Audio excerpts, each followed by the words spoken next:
भरधरं विष्णुं शशिवर्णं चतुर्भुजं प्रसन्नवदनं ध्याये सर्वविघ्नोपशान्तये। तदेव लग्नं तदेव सुदिनं तदेव ताराबलं चंद्रबलं तदेव दैवबलं विद्याबलं तदेव लक्ष्मीपते तेंघ्रीयुगं स्मरामि। చాలా మందికి బహుశా ఈ శ్లోకం చెప్పిన తర్వాత కాస్త తృప్తి కలిగి ఉంటుంది. ఈ శ్లోకాన్ని మీరు చాలా సార్లు విని ఉంటారు. దీని అర్థం ఏమిటో ఎంతమందికి తెలుసో ఒక్కసారి ప్రశ్నించుకోండి. శుక్లాం భరధరం శ్లోకం వినగానే అబ్బో ఇక్కడ ఏదో వినాయకుడి పూజ జరుగుతోంది, ఈ కార్యక్రమానికి విఘ్నాలు ఏమీ లేకుండా ఉండడం కోసం వీళ్ళు ఈ శ్లోకం చెబుతున్నారు అని చెప్పి చాలా మంది అనుకుంటారు.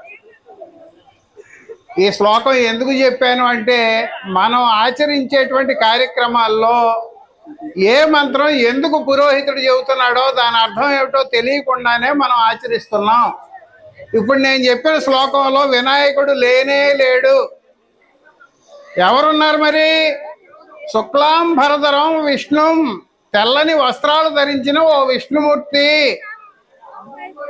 కుందేటువంటి వర్ణము గలవాడా, 4 చేతులు గలవాడా, నిత్యము ప్రసన్నంగా ఉండేటువంటి ఓ విష్ణుమూర్తి, ఇదే మంచి ముహూర్తం, ఈ తారాబలం చంద్రబలం అన్నీ బాగున్నాయి, ఈ ముహూర్తానికే కార్యక్రమం జరగాలని చెప్పి చెబుతాం. అక్కడ విఘ్నేశ్వరుడు లేడు, విష్ణుమూర్తి ఉన్నాడు.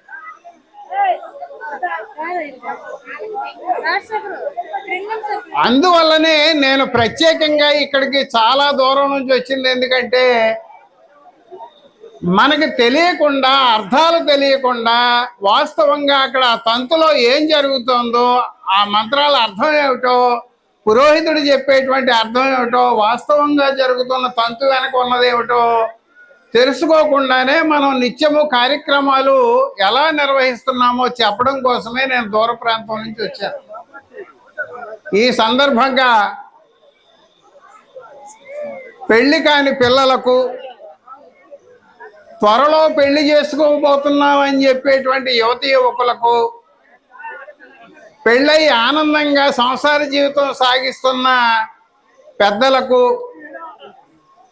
పెళ్ళి అయిపోయి ఈ పెళ్ళి ఎందుకు చేసుకున్నారా అనవసరంగా అని చెప్పి బాధపడుతున్న వారికి అందరికీ కూడా ఈ రాజశేఖర్ శైలజల వివాహ సందర్భంగా ఆహ్వానం పలుకుతున్నా. పెళ్ళంటే ఏమిటయ్యా అంటే, పెళ్ళంటే 100 ఏళ్ల పంట అన్నాడు ఒక ఆయన. వెంటనే ఒక ఆవిడ లేచి పెళ్ళంటే 100 ఏళ్ల పంట కాదండి, 100 ఏళ్ల వంట అందట. ఆవిడ భర్త లేచి పెళ్ళంటే 100 ఏళ్ల పంట కాదు, 100 ఏళ్ల వంట కాదు, 100 ఏళ్ల తంట అండి అన్నాడు. పెళ్లి చేసుకున్న వాళ్ళు ఇక్కడ చాలా మంది ఉన్నారు, కానీ అసలు పెళ్ళంటే ఏమిటి అనే ప్రశ్న వేస్తే సమాధానం చెప్పగలిగిన వాళ్ళు ఎవరైనా ఉన్నారా ఇక్కడ? ఒక్కళ్ళు కూడా ఉండి ఉంటారని నేను అనుకోవట్లే. ప్రపంచంలో పలు రకాల మతాలు ఉన్నాయి, ప్రాంతాలను బట్టి మతాలను బట్టి పలు రకాల వివాహాలు జరుగుతున్నాయి. ఇందాక ఇక్కడ వేదిక మీద పాటలు పాడిన వారు మామిడి వారి పెళ్లి సందడి చూద్దాం రారండి అని ఇక్కడ పాట పాడారు. అదే మనం భజంత్రీలను కనుక తీసుకొస్తే వాళ్ళు ఏం పాడతారు? సీతారాముల కళ్యాణము సూతము రారండి అని పాడతారు. శుభలేఖ వేస్తే ఏమి రాస్తారు? శుభలేఖ పైన జానక్య కమలామలాంజలి పుటేయ పద్మరాగాయిత న్యస్తారాఘవ మస్తకేచ విలసత్కుంద ప్రసూనాయిత స్రస్తాశ్యామల కాయికాంత కలితాయ ఇంద్రనీలాయిత ముక్తాస్త శుభదా భవంతు భవతాం శ్రీరామ వైవాహిక అని చెప్పి రాముడు పెళ్లి ఘట్టంలో రాముడు సీత తలంబ్రాలు పోసుకున్నటువంటి సందర్భాన్ని వివరించే శ్లోకాన్ని పెళ్లి పత్రికలో రాస్తాం మనం. రాముడు సీత ఎన్నాళ్ళు సుఖంగా జీవించారనే ప్రశ్న మనం ఎప్పుడైనా వేసుకుంటున్నామా? సంశయించు భర్త సహచర్యము చేయ సాధ్యపడునే ఎట్టి సాధ్వికైన సీత భూమి వచ్చే శ్రీరామచంద్రుడి గూడి ఉండలేక అన్నాడు ఒక ఆయన. అదే క్రైస్తవులు వివాహ పత్రిక ప్రచురిస్తే వాళ్ళు ఏమి రాస్తారు? వివాహము అన్ని విషయముల్లోనూ ఘనమైనది. హెబ్రీయులకు రాసిన పత్రిక 13వ అధ్యాయం 4వ వచనం అని రాస్తారు. ఆ మాట రాసేవాళ్ళు ఎవరు? హెబ్రీయులు 13:4లో వాస్తవంగా ఏముందో చదివారని నేను అనుకోవట్లే. హెబ్రీయులు 13:4 అలా చెప్పడం లేదు. అక్కడ ఇంత పొడుగు వచనం ఉంటే దాన్ని మధ్యలోకి వేటు వేసి చిన్న ముక్కను తీసుకొచ్చి అక్కడ పెడుతున్నారు. అనుమానం ఉన్న వాళ్ళు ఇంటికి వెళ్ళి బైబిల్ చదవండి. అక్కడే మళ్ళీ ఫుట్ నోట్లో దానికి సంబంధించి వివరణ ఏమి ఇచ్చారో కూడా బైబిల్లో చూడండి. ఇవాళ ఈ రకంగా పెళ్లి జరిగితే సాంప్రదాయవాదులు గుండెలు బాదుకుంటారు. అబ్బో మా సాంప్రదాయం మంట కలిసిపోతుంది. ఇవాళ సంప్రదాయం పేరు మీద ఏం చేస్తున్నారో ఒక్కసారి మనం పరిశీలిద్దాం. ఈ సందర్భంగా ఈ కార్యక్రమంలోకి వెళ్లే ముందు దేశానికి సేవ చేస్తున్న రాజశేఖర్కి తన వివాహం ద్వారా సమాజానికి సందేశం ఇవ్వాలనుకుంటున్నటువంటి సందర్భంగా అతనికి ప్రత్యేకంగా నేను అభినందనలు తెలియజేస్తున్నాను. ఈ తరహా పెళ్లికి ఒప్పుకున్నటువంటి ఇరు వర్గాల వారి తల్లిదండ్రులకి కూడా ముందుగా అభినందనలు తెలియజేస్తూ మీ ముందు కొన్ని విషయాలు పెట్టదలుచుకున్నాను. దయచేసి పరిశీలించండి, అవి వాస్తవం కాదు. ఇవాళ పెళ్ళి అంటే ముందుగా జాతకాల దగ్గర మొదలెడుతున్నాం మనం. మీ అందరికీ తెలుసు, ఒక 30-40 సంవత్సరాలు వెనక్కిపోతే జాతకాలు పిచ్చి ఇంత దారుణంగా లేదు. జాతకాల పేరు మీద సిద్ధాంతి గారి దగ్గరికి మనం వెళ్ళి మనం పుట్టినటువంటి నక్షత్రాన్ని జన్మ సమయాన్ని ఇస్తే వాళ్ళు ఏం పరిశీలిస్తారో ఇక్కడ ఉన్న వాళ్ళలో ఎంతమందికి తెలుసు? మనం జాతకాలు పట్టుకుని పురోహితుడి దగ్గరికి వెళ్తే మన కులాన్ని బట్టి వాళ్ళు జాతక పరిశీలన చేస్తారు. బ్రాహ్మణుడైతే జాతక పరిశీలన ఒక రకంగా ఉంటుంది, క్షత్రియుడైతే మరో రకంగా ఉంటుంది, వైశ్యుడైతే ఇంకో రకంగా ఉంటుంది, శూద్రుడైతే మరో రకంగా ఉంటుంది. అంటే కులాన్ని బట్టి జాతకాలు చూసేటువంటి తీరు మారిపోతుంది. జాతకాలు చూడాలి అంటే అక్కడ 36 మార్కులకు గాను ఎన్ని మార్కులు వస్తున్నాయని చెప్పి సిద్ధాంతి చూస్తాడు. 36 మార్కులకి కనీసం 18 మార్కులు వస్తే వాళ్ళు పాస్ అయినట్టు. 18 మార్కుల కంటే ఎక్కువ వస్తే వాళ్ళ జాతకాలు బాగున్నట్టు. ఈ మార్కులు ఎలా చూస్తారన్న దాని దగ్గరికి వెళితే చాలా దారుణమైనటువంటి విషయాలు కనిపిస్తాయి అక్కడ. ఆ విషయాలన్నిటి జోలికి నేను పోవడం లేదు, కానీ చిన్న ఉదాహరణ చెబుతా. ఉదాహరణకి ఒక అబ్బాయికి ఒక అమ్మాయికి పెళ్లి చేయాలని చెప్పి వాళ్ళ జన్మ నక్షత్రాన్ని కనుక మనం పట్టుకెళ్తే ఆ నక్షత్రాలను బట్టి ఒక్కో నక్షత్రాన్ని ఒక్కో జంతువుకు ఆపాదించి ఆ 2 జంతువుల మధ్య పొసుగుతుందా లేదా అని చెప్పి శూద్రులకి జాతక పరిశీలన చేస్తారు. ఉదాహరణకి అబ్బాయి ఉత్తరా నక్షత్రంలో పుట్టాడు అనుకుందాం, అమ్మాయి విశాఖ నక్షత్రంలో పుట్టింది అనుకుందాం. ఉత్తరా నక్షత్రం అంటే సిద్ధాంతుల దృష్టిలో ఆవు అని అర్థం, విశాఖ నక్షత్రం అంటే పులి అని అర్థం. ఉత్తరా నక్షత్రంలో పుట్టిన అబ్బాయికి విశాఖ నక్షత్రంలో పుట్టిన అమ్మాయికి పెళ్లి చేస్తే వాళ్ళిద్దరూ ఆవు పులి అవుతారు. కాబట్టి అవి 2 సఖ్యంగా ఉండే జంతువులు కాదు, ఒకదాన్నొకటి తినేటువంటి జంతువులు. వాటి మధ్య వైరం ఉంది కాబట్టి వీళ్ళ కాపురం సవ్యంగా ఉండదు అని చెబుతాడు. అలాగే అశ్లేష నక్షత్రంలో అబ్బాయి పుట్టాడు అనుకోండి, అశ్లేష నక్షత్రం అంటే పిల్లి. చిత్తా నక్షత్రంలో అమ్మాయి పుట్టింది అనుకోండి, చిత్త అంటే ఎలుక. పిల్లికి ఎలుక్కి పడదు కాబట్టి వాళ్ళ కాపురం సవ్యంగా ఉండదు, పెళ్లి చేయొద్దని చెబుతాడు సిద్ధాంతం. అలాగే పాము ముంగిస, లేడీ కుక్క, ఏనుగు సింహం ఒక్కో నక్షత్రాన్ని ఒక్కో జంతువుకు ఆపాదించి ఆ జంతువుల మధ్య వైరం ఉందా, శత్రుత్వం ఉందా, స్నేహం ఉందా అన్న దాన్ని బట్టి జాతకాలు చూస్తారు. ఇటువంటి జాతకాలు మనకు అవసరమా? ఇవాళ జాతకాలు కలవలేదనే పేరు మీద చాలా మంది మంచి సంబంధాలను కూడా వదులుకోవడం జరుగుతోంది. మనం ఎంతో గొప్ప చదువులు చదువుకుంటున్నాం. ఇవాళ బీటెక్లు, ఎంటెక్లు, ఎంఎస్లు, ఎండీలు చేసిన వాళ్ళు కూడా పెళ్లి సమయం వచ్చేటప్పటికి జాతక చక్రాలు పట్టుకుని సిద్ధాంతుల దగ్గరికి వెళ్తున్నారంటే అంతకంటే సిగ్గుచేటైన విషయం మరొకటి లేదు. జాతకాలు అయిపోయిన తర్వాత ఏం చేస్తాం? మనం నిశ్చితార్థం చేస్తాం. నిశ్చితార్థం పేరు మీద ఏం చేస్తాం? అబ్బాయి తరపు వాళ్ళు అమ్మాయి తరపు వాళ్ళు తాంబూలాలు మార్చుకుంటారు. తాంబూలాలు మార్చుకునే క్రమంలో పురోహితుడు చెప్పేటువంటి మంత్రం ఏమిటి, దాని అర్థం ఏమిటి, అది మనకు అవసరమా అని ఎప్పుడైనా మనం ప్రశ్నించుకున్నామా? ధ్రువంతే రాజావరణో ధ్రువం దేవో బృహస్పతి ధ్రువంత ఇంద్రస్య అగ్నిశ్చ రాష్ట్రం ధారయతాం ధ్రువం ధ్రువేణ హవిషా తస్మై దేవాది బ్రువన్ అయంచ బ్రహ్మణస్పతి అని చెప్పి తాంబూలాలు మార్చుకుంటుంటే పురోహితుడు మంత్రం చెబుతాడు. దాని అర్థం ఏమిటి? ధ్రువంతే రాజా వరుణో, ధ్రువానికి రాజు అయినటువంటి వరుణదేవుడికి నీవు ఇచ్చి నిశ్చయించబడ్డావు. ధ్రువం దేవో బృహస్పతి, బృహస్పతికి నీవు నిశ్చయించబడ్డావు. ధ్రువంత ఇంద్రస్య, ఇంద్రుడికి నీవు నిశ్చయించబడ్డావు. అగ్నిశ్చ, అగ్నిదేవుడికి నీవు నిశ్చయించబడ్డావు. ఈ నలుగురు అయిపోయిన తర్వాత ఈ భూమి మీద మనుష్య జాతిలో ఉన్న దైవ సమానుడైన పురోహితుడికి నీవు నిశ్చయించబడ్డావు అని అర్థం. అంటే తాంబూలాల పేరుతో మనం పురోహితుడిని తీసుకొచ్చి మంత్రాలు చెప్పించుకుని నిశ్చితార్థం చేసుకుంటే ఆ అమ్మాయి పెళ్లి కొడుకు కంటే ముందు 4-5గురికి నిశ్చయించబడుతోందని అర్థము. ఇవాళ అదే మంత్రాన్ని తెలుగులో అర్థం చెబితే మనం ఎవరైనా జీర్ణించుకోగలమా? ఇక్కడ చాలా మంది కోపం రావచ్చు నేను చెబుతున్న విషయాలు విని. నిశ్చితార్థంలో ఏం చెబుతున్నాడు? చివరిలో ఈ భూమి మీద దైవ సమానుడైనటువంటి మనుష్య జాతిలో పుట్టిన బ్రాహ్మణుడికి ఈ అమ్మాయి నిశ్చయించబడిందని చెబుతున్నాడు.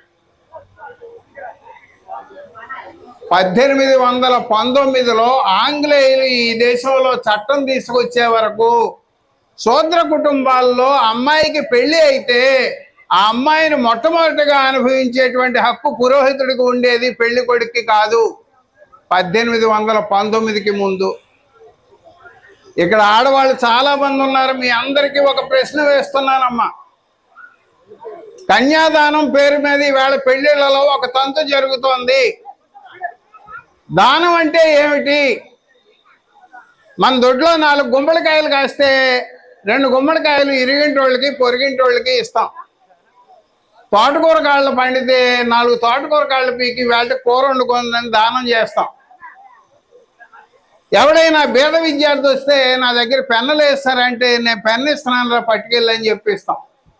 మరి ఆడవాళ్ళని దానం చేయడం ఏంటనే ప్రశ్న మనం ఎప్పుడైనా వేసుకున్నామా? బ్రాహ్మణులకి దానం చేయవలసిన అంశాలు ఏమిటని చెప్పి ఒక జాబితా వాళ్లే చెప్పారు. ఆ జాబితాలో ఏం చెప్పారు? కన్యా కనక దాసీచ శకటాశ్వ గజాగృహం లాంగలం కాలపురుషం కాలచక్రం తదాక్షితి మేధస్య మహిషి శైవశయ్యాచో భైతోముఖి తిలపర్వత విజ్ఞేయ మహాదానాన్ని షోడశ అని చెప్పారు. ఏమిటి? 16 దానాలు కనుక మీరు బ్రాహ్మణులకు చేసినట్లయితే మళ్ళీ ప్రతి దానానికి కూడా మీకు తిరిగి ప్రతిఫలం లభిస్తుంది అని చెప్పారు. అందులో మొట్టమొదటిగా చెప్పిన దానం ఏమిటి? కన్య. కన్య, కనక, దాసి, శకట, అశ్వ, గజ, గృహ ఇలా 16 దానాలు చెప్పారు. ఆ 16 దానాలు శ్రేష్టం అని చెప్పి అందులో మొట్టమొదటిగా అమ్మాయిని చేర్చారు. అమ్మాయిని కూడా జంతువుల పక్కన వస్తువుల పక్కన చేర్చి దానాల జాబితాలోకి చేర్చారు. ఇవాళ కన్యాదానం పేరు మీద అమ్మాయి తండ్రి ఏం చేస్తున్నాడో ఎవరికైనా తెలుసా?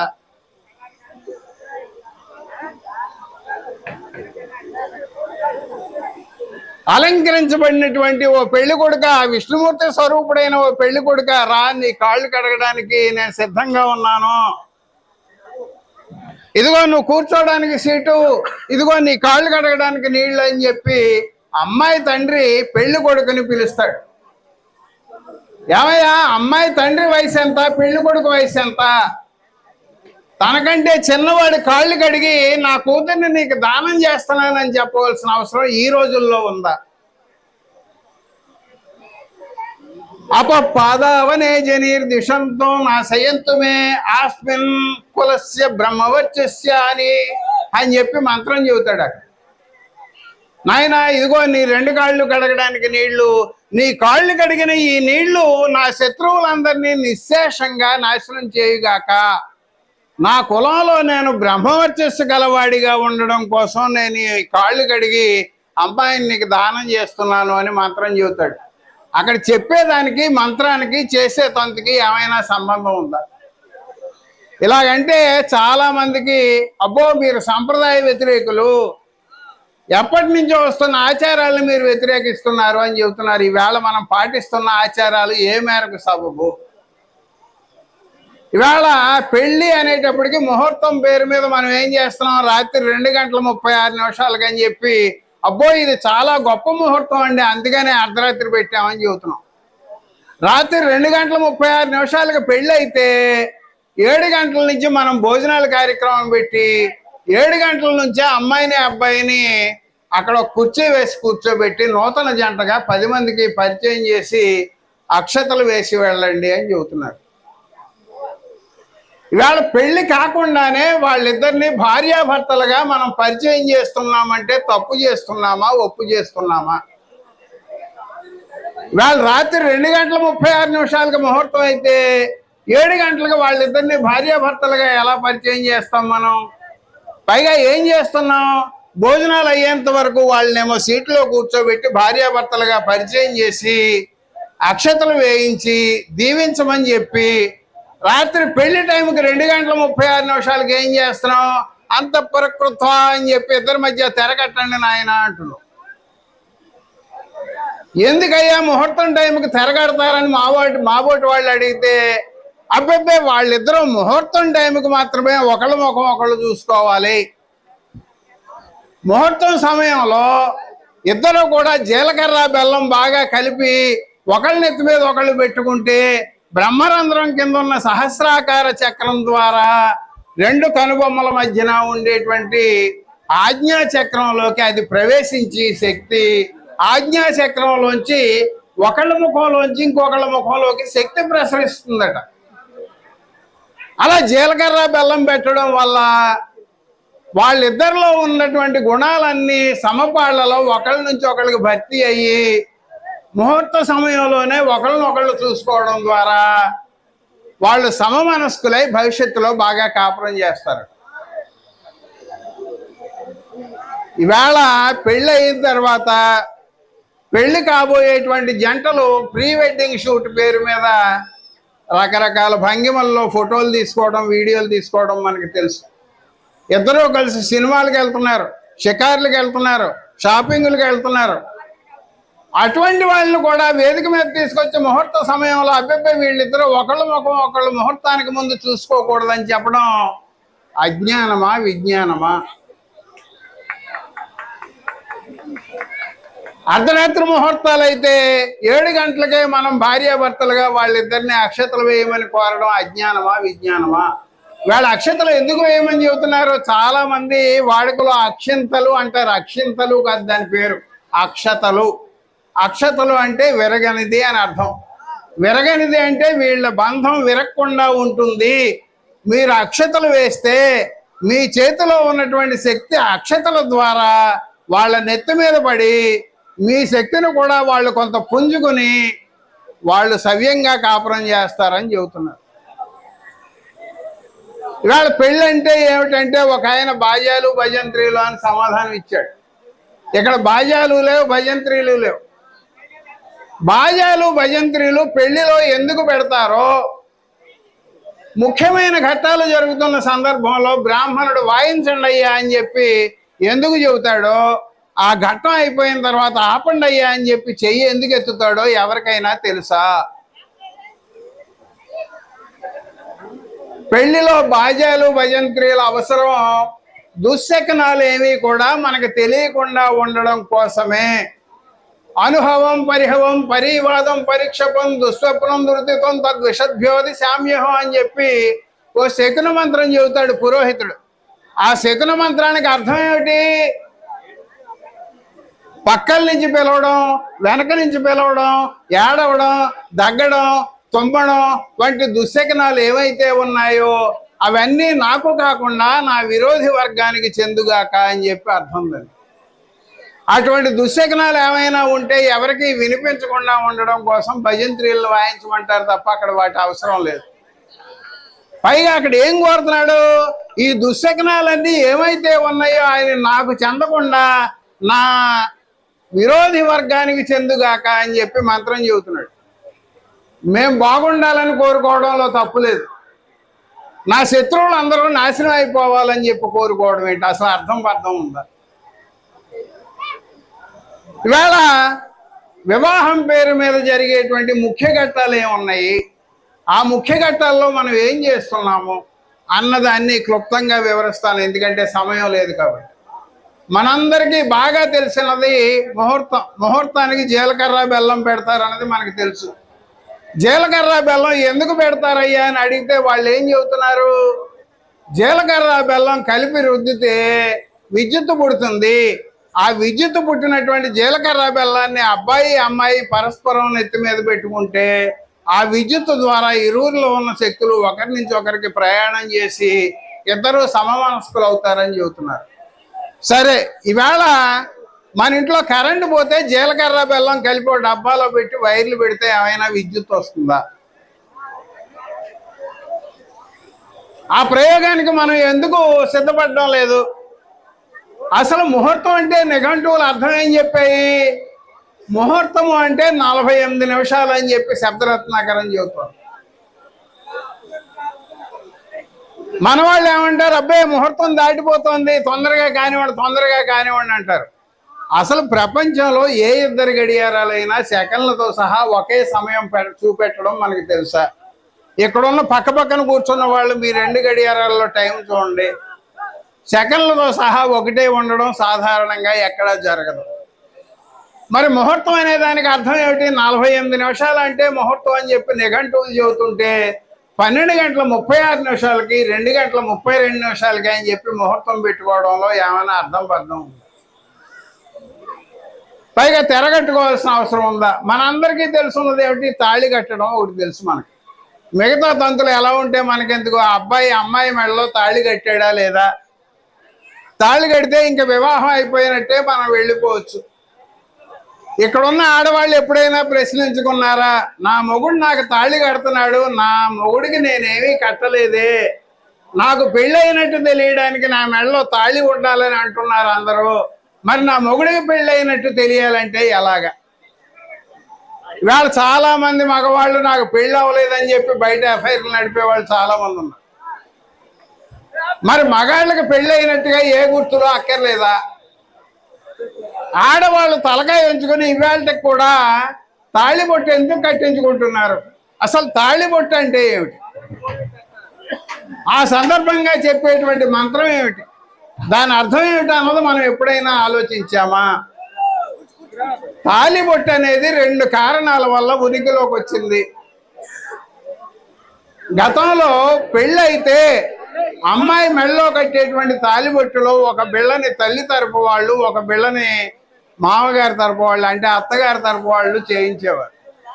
తల్లి తరపు వాళ్ళు చేయించేదాన్ని ముందుగా కట్టేవారు. అది తల్లి తరపుది కాబట్టి తల్లి బొట్టు వల్ల కాలక్రమంలో తాళిబొట్టుగా మారింది.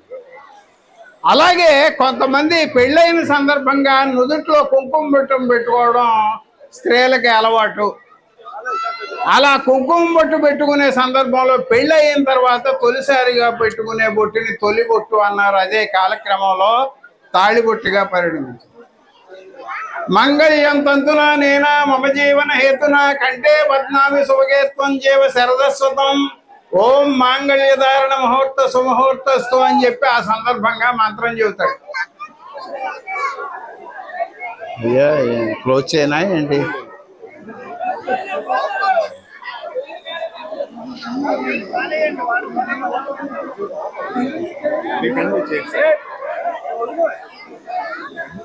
తొందరగా ముగిస్తాను.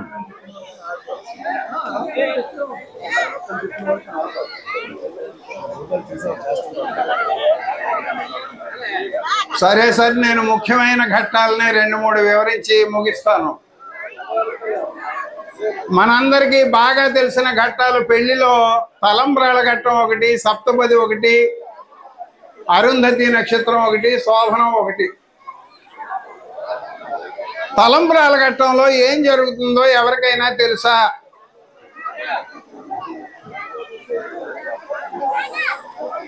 డిస్టర్బెన్స్ వచ్చేసింది.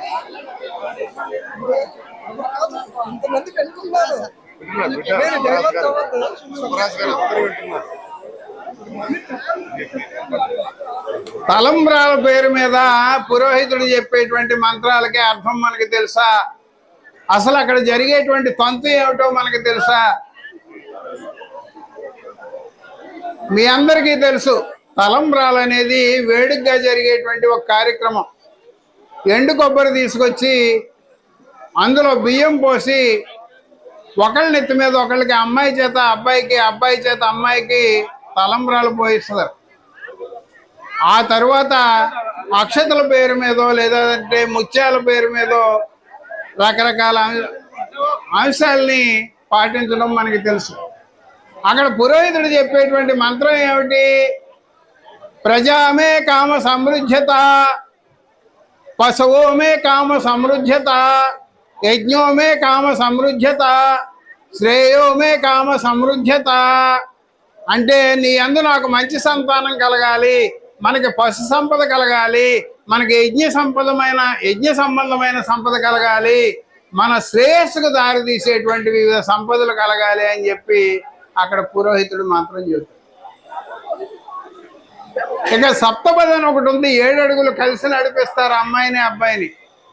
7 అడుగులు కలిసి నడిపించేటప్పుడు పురోహితుడు చెప్పేటువంటి మంత్రార్థాన్ని కనుక మనం పరిశీలించినట్లయితే, ఏకమిషే విష్ణు స్థాన్వేతు, ద్వేవిజో విష్ణు స్థాన్వేతు, త్రీణి వతాయ విష్ణు స్థాన్వేతు, చత్వారి మాయోభవాయ విష్ణు స్థాన్వేతు, పంచపశుభ్యో విష్ణు స్థాన్వేతు, షడ్ఋతుభ్యో విష్ణు స్థాన్వేతు, సప్తాభ్యో హోత్రాభ్యో విష్ణు స్థాన్వేతు అని చెప్పి 7 మంత్రాలు చెబుతాడు.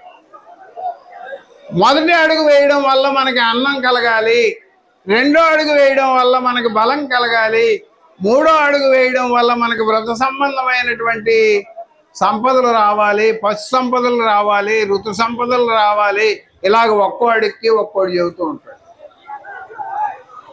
సరే, నేను చివరికి వస్తున్నాను. 2 ముఖ్యమైన అంశాలు మాత్రం చెబుతాను. ఏం వింటలేదు తమ్ముడు.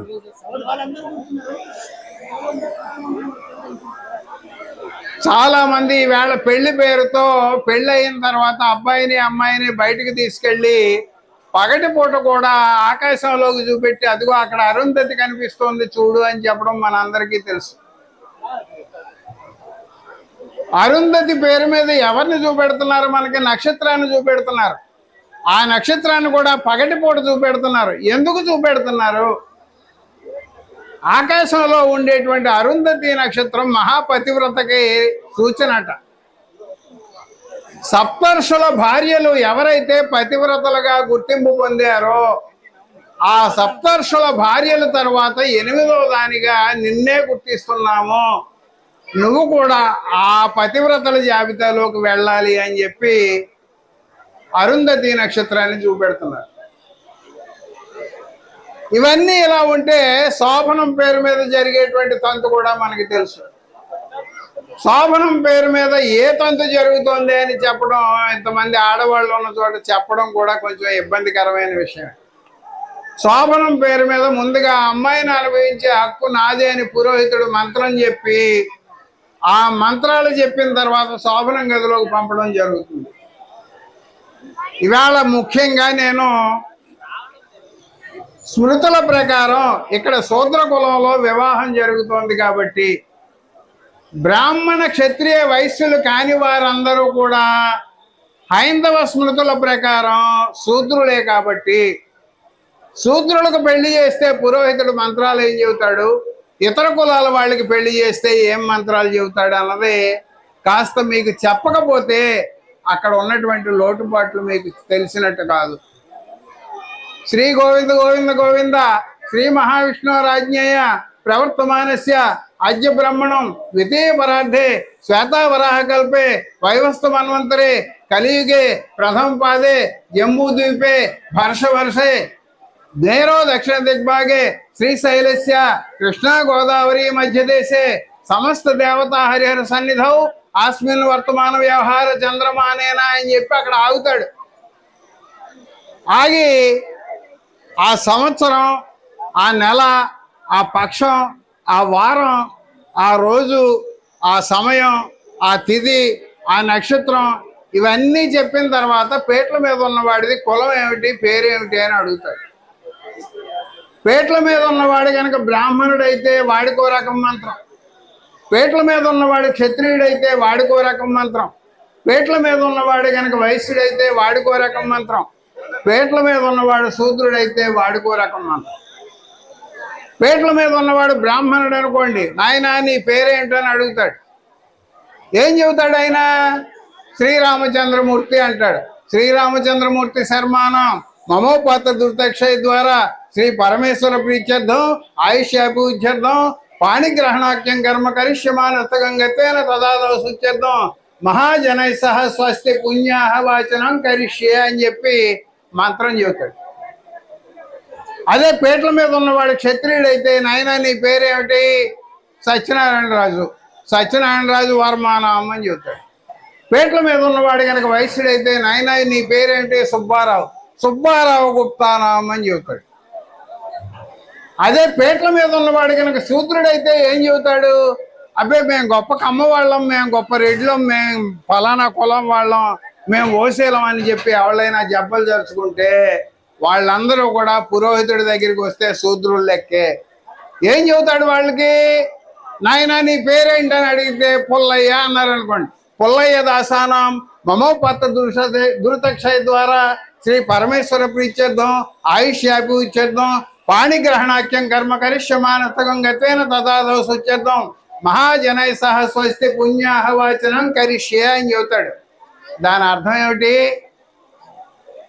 పుల్లయ్య అనబడే లంజ కొడుకునైన నేను నా పాపములన్నీ తీరిపోయిన కారణంగా దేవుడికి ప్రీతి కలగడానికి, నా ఆయుష్ పెరగడానికి మా అమ్మాయికి వివాహ కార్యక్రమాన్ని చేస్తున్నాను అని అర్థం. అక్కడ లంజ కొడుకు అని ఎందుకు చెబుతున్నాడు? కవి చౌడప్ప ఎప్పుడో చెప్పాడు, లంజలు రాకుండిన గుడి రంజిల్లదు, ప్రజల మనసు రాజిల్లదు, ఆ లంజల నేల సృజించే కంజజుడుల కొందవరపు కవి చౌడప్ప అన్నాడే. మీ అందరికీ తెలుసు, మహాత్మా గాంధీ షెడ్యూల్డ్ కులాల వారిని హరిజనుల పేరు మీద పిలిచాడు గతంలో. హరిజనులు అంటే ఏంటి? దేవుని బిడ్డలు అని అర్థం. దేవుని బిడ్డలు అంటే ఎవరు? శూద్ర కులాల్లో ఉన్నటువంటి స్త్రీలని గొళ్ళల్లో ఉండేటువంటి దేవుడికి పెళ్లి చేసి, దేవుడితో పెళ్ళైనటువంటి ఆ అమ్మాయితో ఊళ్ళో ఉన్నవారు ఎవరైనా సరే తమ కోరికలు తీర్చుకునేటువంటి వెసులుబాటు ఉంది. దాన్నే దేవదాసి వ్యవస్థ, జోగిని వ్యవస్థ, బసి వ్యవస్థ అని పిలిచారు. ఆ దేవదాసి వ్యవస్థని నిర్మూలిస్తూ చట్టం చేసింది ఎవరు ఈ దేశంలో? ఆంగ్లేయులు. అంటే దేవుళ్ళకి పెళ్లిళ్ళు చేసిన అమ్మాయిలతో ఊళ్ళో వాళ్ళు శృంగారం జరపగా తండ్రి ఎవరో తెలియకుండా ఆ అమ్మాయికి పుట్టిన వాళ్ళని దేవుని బిడ్డలు అనేవారు. ఇవాళ మనుస్మృతి కూడా దాసానాం అనే పదానికి దాసీపుత్రుడు, లంజ కొడుకు అని అర్థం చెబుతోంది. అందువల్లనే గాంధీ షెడ్యూల్డ్ కులాల వారిని హరిజనులు అని పిలిచినప్పుడు అంబేద్కర్ అభ్యంతరం చెప్పాడు.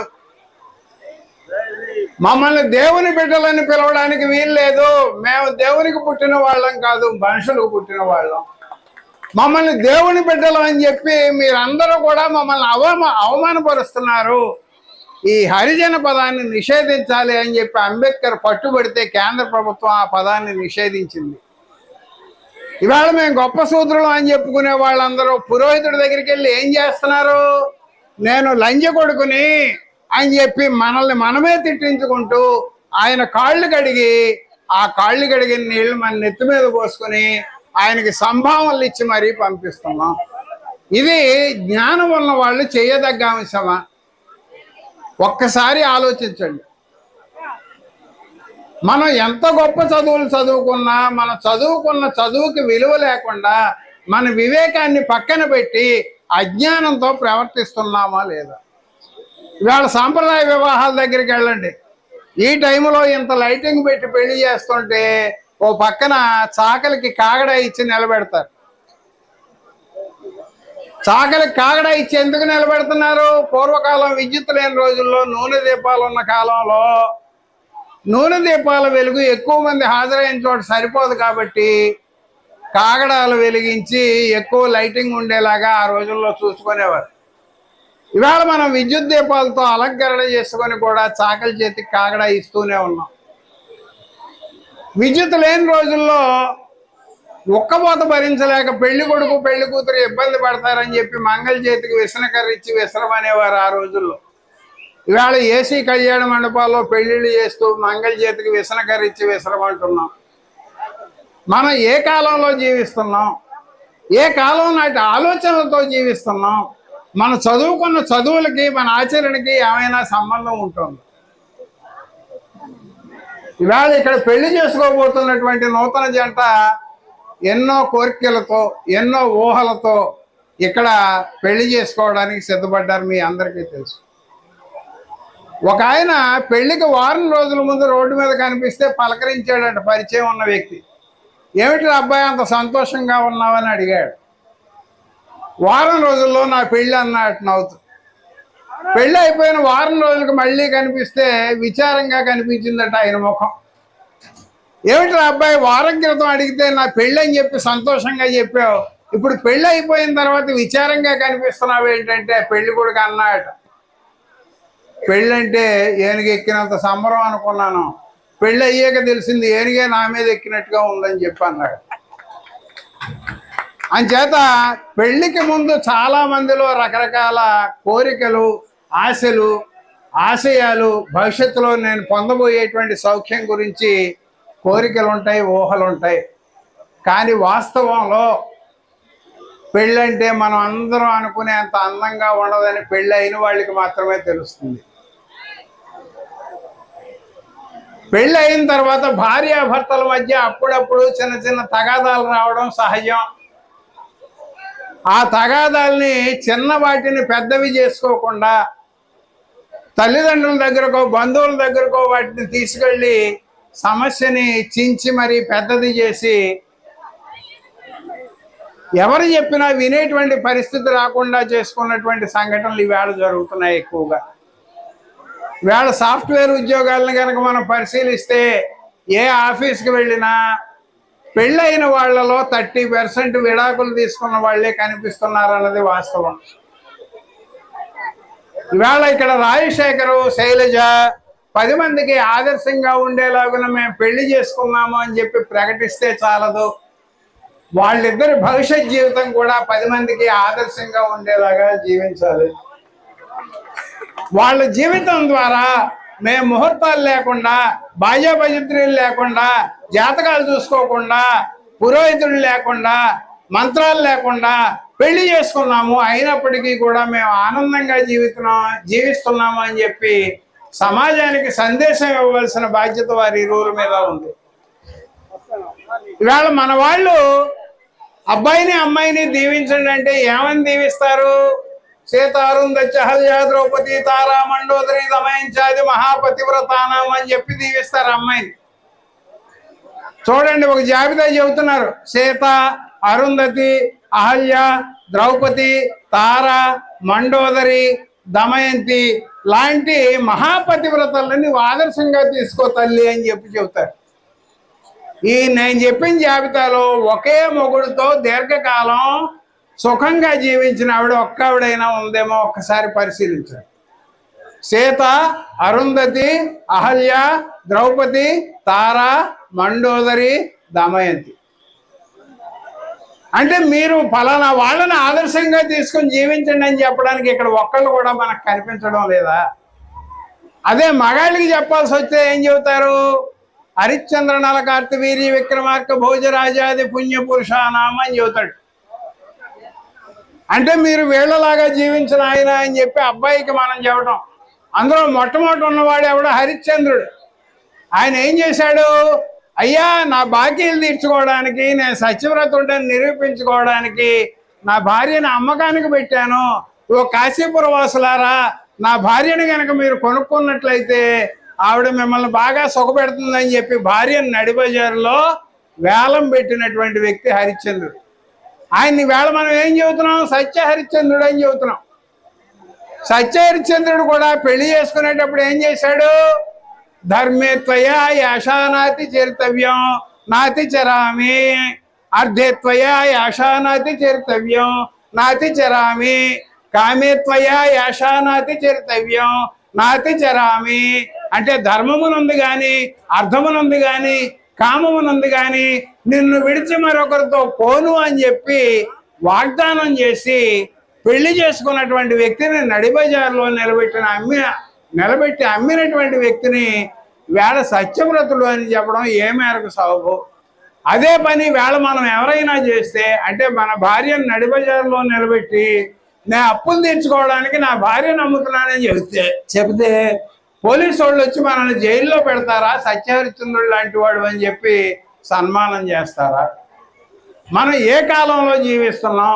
ఎవరిని ఆదర్శంగా చూపెట్టాల్సినటువంటి స్థితిలో మనం ఉన్నాం?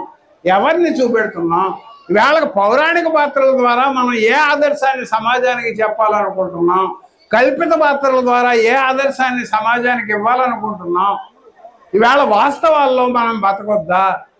వాస్తవాల ఆధారంగా ఈ సమాజంలో ఎవరైతే మంచి జీవితాన్ని గడుపుతున్నారో వాళ్ళని చూపెట్టి వాళ్ళలాగా జీవించండి అని చెప్పి మీకు ఏమైనా సూచన చేస్తే ఉపయోగం ఉంటుంది. మరి ఇటువంటి అర్థం లేని పంతులన్నింటినీ కూడా వివరిస్తూ పెళ్లిళ్ళ పేరు మీద, అన్ని మతాల్లో పెళ్లి పేరు మీద ఏం జరుగుతుంది అనేది తెలియజేస్తూ ఒక పుస్తకాన్నే రాయడం జరిగింది. ఆసక్తి ఉన్నటువంటి మిత్రులు ఆ పుస్తకం తీసుకోవచ్చు. ఇక్కడ నేను పూర్తి వివరాలు చెప్పడానికి అవకాశం లేదు కాబట్టి, ఇక్కడ నేను చెప్పిన వినేటువంటి పరిస్థితి కూడా లేదు కాబట్టి ఇంతటితో ముగిస్తూ తదుపరి కార్యక్రమాన్ని ముందుకు నడిపించవలసిందిగా, అంటే మీరందరూ ఎదురు చూస్తున్న వారిద్దరి వివాహ కార్యక్రమాన్ని ముందుకు నడిపించాల్సిందిగా సభాధ్యక్షుల కార్యక్రమాన్ని అప్పగిస్తుంది.